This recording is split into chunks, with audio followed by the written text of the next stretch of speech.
जय शिवराय मित्रांनो. देशभरातील शेतकऱ्यांना ट्रॅक्टरसह कृषी यंत्र अवजाराची खरेदी करण्यासाठी केंद्र शासनाच्या माध्यमातून अर्थसहाय्य दिलं जातं आणि याच्यासाठी देशभरामध्ये कृषी यांत्रिकरण उपअभियान हे अभियान राबवलं जातं. मित्रांनो, याच अभियानाची अंमलबजावणी राज्यामध्ये 2025-26 मध्ये करत असताना 5 जून 2025च्या मार्गदर्शक सूचनानुसार ही अंमलबजावणी केली जात आहे. अर्थात ती 5 जून 2025च्या मार्गदर्शक सूचनाच्या आधारे लाभार्थ्यांची निवड, अनुदान कशा प्रकारे दिलं जावं, अनुदान किती दिलं जावं हे निश्चित करण्यात आलेले आहे. ज्याच्यामध्ये ट्रॅक्टरसाठी 50% पर्यंत अर्थात 2 लाखापासून 6,20,000 रुपयापर्यंत अनुदान मर्यादा निश्चित करण्यात आलेली आहे. मित्रांनो, याचबरोबर कंबाईन हार्वेस्टरसाठी 2 लाखापासून 12,50,000 रुपयापर्यंत 50%च्या मर्यादेपर्यंत अनुदान निश्चित करण्यात आलेले आहे. मित्रांनो, या मार्गदर्शक सूचना निर्गमित झाल्या महाराष्ट्र शासनाच्या कृषी विभागाच्या या मार्गदर्शक सूचना आहेत, परंतु अनुदान मात्र जास्तीत जास्त प्रति लाभार्थी 1,25,000 रुपयाचं दिलं जातं. मग हा GR खोटा, या मार्गदर्शक सूचना खोट्या की शेतकऱ्यांना मिळालेली माहिती अपुरी हे या ठिकाणी समजणं अतिशय गरजेचं आहे. मित्रांनो, बऱ्याच साऱ्या वर्तमानपत्राच्या माध्यमातून किंवा बऱ्याच साऱ्या चॅनलच्या माध्यमातून या 5 जून 2025च्या मार्गदर्शक सूचनाच्या आधारे ट्रॅक्टरसाठी 2 लाखापासून 6,20,000 रुपयापर्यंत अनुदान असल्याचं सांगितलं जातं. त्याला 5 जून 2025च्या या मार्गदर्शक सूचनाचा रेफरन्स दिला जातो. मित्रांनो, या मार्गदर्शक सूचनामध्ये आपण जर पाहिलं तर 18 नंबरच्या पेजवरती या योजनेच्या अंतर्गत कोणत्या बाबीसाठी किती अनुदान असावं याच्या संदर्भातील एक अनेक्षर जोडण्यात आलेले आहे. ज्याच्यामध्ये 2 व्हील ड्राईव्ह वाले 20 PTO HP पर्यंतचे जे ट्रॅक्टर आहेत याच्यासाठी 2 लाख रुपये, त्याच्यामध्ये जशी जशी क्षमता वाढत जाईल तसे 2,45,000, 3 लाख, 4.5 लाख, 5.5 लाख, 6 लाख, 6,50,000 असं अनुदान आहे. पॉवर ट्रिलर साठी सुद्धा आपण पाहिलं तर 1 लाख, 1,20,000 रुपये अनुदान आहे. हार्वेस्टरसाठी 4 लाखापासून 12,50,000 रुपयापर्यंत अनुदान आहे. ही अनुदान मर्यादा या ठिकाणी निश्चित करण्यात आलेली आहे.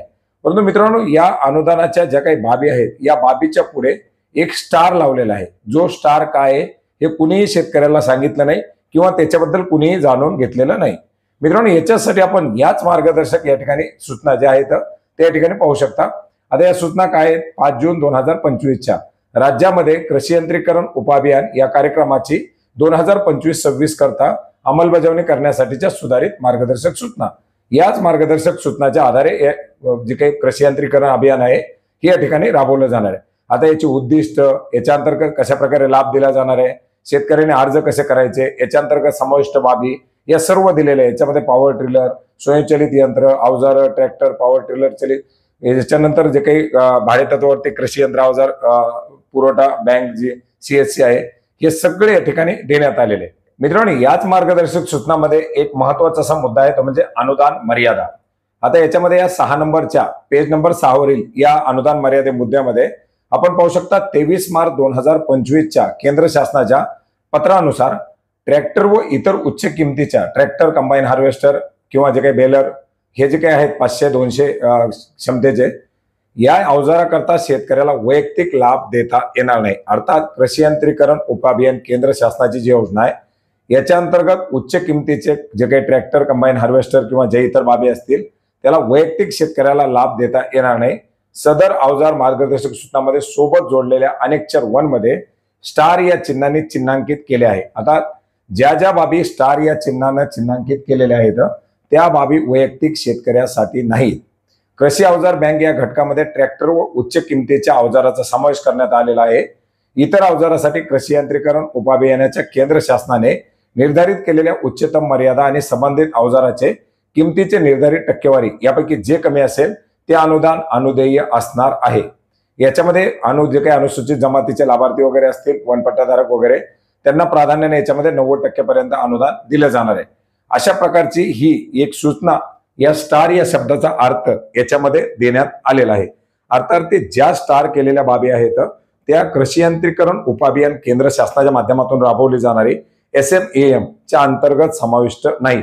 अर्थात ते शेतकऱ्यांना त्याच्या अंतर्गत 10 लाख, 15 लाख जरी अनुदान दाखवलं तरी ते शेतकऱ्याला अनुदेय नाही.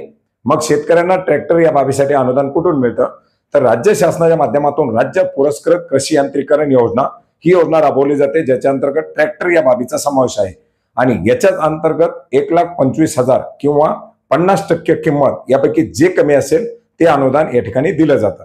तर मित्रांनो, मोठ्या प्रमाणात या GR चे रेफरन्स दिले जातात. हा GR खरा आहे, परंतु त्या GR मध्ये देण्यात आलेली माहिती ही अपुऱ्या प्रमाणात दिल्यामुळे शेतकऱ्यांमध्ये संभ्रम निर्माण होत आहे. ट्रॅक्टर असो किंवा इतर कुठलीही अवजार असो किंवा या योजनेची अंमलबजावणी असो, याच्या अंतर्गत जे काही नवीन सुधारित मार्गदर्शक आहेत, सूचना आहेत, त्या 5 जून 2025 च्या आहेत.